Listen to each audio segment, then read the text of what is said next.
25 বছর পর তুষারপাতের সাক্ষী হয়েছে টেক্সাসবাসী। তাই নারী থেকে পুরুষ, শিশু এমনকি বৃদ্ধরাও মেতেছেন স্নোবল ফাইটে।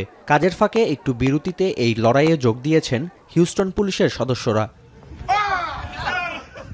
আনন্দের মাঝে নেমে এসেছে বিষাদের ছায়া। শতাব্দীর অন্যতম ভয়াবহ শীতকালীন ঝড়ে ইতোমধ্যে প্রাণ হারিয়েছেন বেশ কয়েকজন। যুক্তরাষ্ট্রের গালফ উপকূল সংলগ্ন 9টি অঙ্গরাজ্য Texas, Louisiana, Alabama, Mississippi, Florida, Georgia, North Carolina, Virginia ও নিউ ইয়র্ক যেন পরিণত হয়েছে ডিপ ফ্রিজে। তীব্র তুষারঝড়ের সতর্কতার আওতায় রয়েছেন 4.5 কোটির বেশি বাসিন্দা।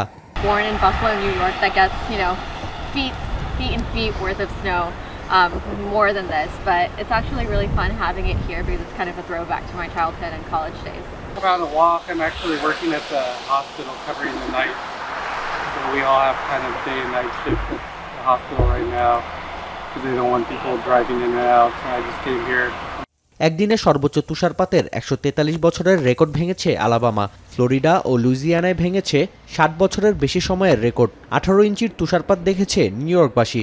বাকি অঙ্গরাজ্যগুলোয় একদিনে তুষারপাতের পরিমাণ ছিল 3 থেকে 10 ইঞ্চির মধ্যে। বন্ধ রয়েছে শিক্ষা প্রতিষ্ঠান। বিরল এই তুষারঝড়ে মৃত্যুকূপে পরিণত হয়েছে সড়ক। শুধু টেক্সাসের হ্যারিস কাউন্টিতে একদিনে দুর্ঘটনার শিকার হয়েছে 1.5 শতাধিক যানবাহন। বিপজ্জনক এই আবহাওয়ার প্রভাব পড়েছে আকাশ যোগাযোগ ব্যবস্থায়। রানওয়ে ঝুঁকিপূর্ণ হওয়ায় মঙ্গলবার বাতিল করা হয়েছে 2,500-এর বেশি ফ্লাইট। বিলম্বিত ফ্লাইটের সংখ্যা 20,000। চরম ভোগান্তিতে বিমানবন্দরে অপেক্ষমান যাত্রীরা। যুক্তরাষ্ট্রের আবহাওয়া দপ্তর জানিয়েছে তুষারঝড়ের দাপট চলতে পারে পুরো সপ্তাহ জুড়ে।